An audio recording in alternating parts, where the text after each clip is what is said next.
जवान जो ही परवान चढ़ा उन फवाने शबाब आया तो उसकी पेशानी सजदे के तकद्दुस से माला माल हो गई। उसकी आंखों में हया और शर्म के पहरे आ गए। उसके ख्यालों में पाकीज़गी आ गई। उसकी जिंदगी के शबो रोज नेकी के माहौल में बसर होने लगे। उसकी रातें जिक्र इलाही में, तिलावत कलाम मजीद में और दिन याद इलाही में रोजे से गुजरने लगे।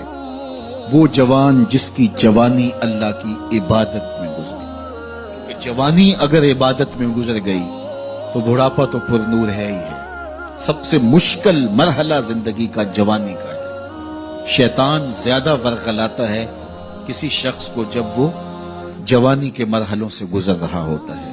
तो जिसकी जवानी खैरियत के साथ गुजर गई और उसने अपनी जवानी के तकद्दुस को महफूज रख के मंजिल तक पहुंचा लिया, अपनी इस्मत के जौहर की हिफाजत की, अपनी आबरू को लुटने नहीं दिया, अपनी आंखों की शर्म व हया पर पहरे बिठाए और आंख को बर्बाद नहीं होने दिया और अपनी जिंदगी के तकद्दुस का पहरा दिया, तो जो जवान अपनी जवानी को खैरियत के साथ गुजार गया।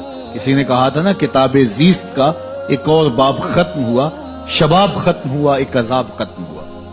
तो जवानी जिसकी मंजिल तक पहुंच गई खैरियत के साथ, आफियत के साए में।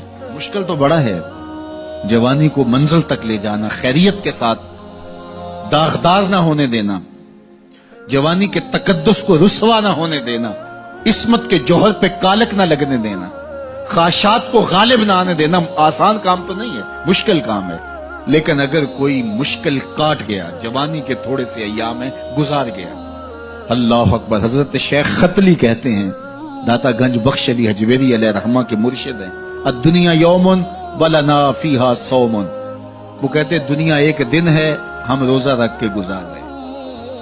तो रोजा रख के सारा दिन गुजर ही जाता है, दोपहर भी आती है गुजर जाती है, और असर का वक्त भी आता है गुजर जाता है, खाने का वक्त भी आता है, चाय का वक्त भी आता है, सब कुछ होता है लेकिन गुजर जाता है। इफ्तार तक बंदा पहुंच जाता है। जिसने जिंदगी रोजे की तरह गुजार दी, जिसने जवानी रोजा रख के गुजार दी, ख्वाहिशात को बेकाबू नहीं होने दिया, मुश्किल काम था लेकिन उसने मुश्किल काम कर दिखाया। अजर कितना बड़ा है, सुनिए अल्लाह के महबूब की जुबान से सुनिए। हुजूर ने इरशाद फरमाया, जो सैयद अबू हुरैरा के जरिए से हमारे तक पहुंचा, फरमाया कयामत के दिन जब सूरज का रुख सीधा होगा, जमीन तांबे की होगी, लोग पसीने में शराबूर होंगे, कोई टखनों तक पसीने में, कोई घुटनों तक, कोई कमर तक, किसी को पसीने की लगाम दी जाएगी। और वो पसीना ऐसे नहीं होगा जिस तरह ये पसीना है, इतना गर्म होगा।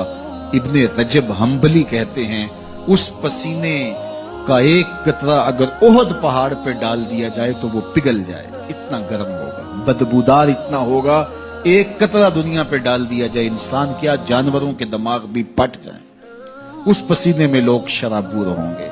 लेकिन जिसने अपनी जवानी को आफियत से गुजारा होगा, कल कयामत के दिन जब कोई साया नहीं होगा, अल्लाह उस जवान पर अपने अर्श का ठंडा साया अता फरमाए। वो शख्स जिसको किसी औरत ने दावते गुनाह दी और वो साहिब मनसब थी, साहिब जमाल थी, और उसने ये कह के ये ख्वाहिश, ये आरजू मुस्तरद कर दी, इन्नी खौफ। इसी तरह कोई औरत है तो उसने अपने तकद्दुस की हिफाजत की, अपनी आबरू पे पहरा दिया और किसी पेशकश को ठुकरा दिया, तो फरमाया कयामत के दिन जब कोई साया नहीं होगा, अल्लाह उसे भी अपने अर्श का ठंडा साया देगा। कैसा सख्त दिन होगा, और वो किस एजाज में होगा, किस तकरीम में होगा। ये तो 4 दिन 10-20 साल हैं, और वो 50,000 साल का एक दिन। फिर उसको अल्लाह का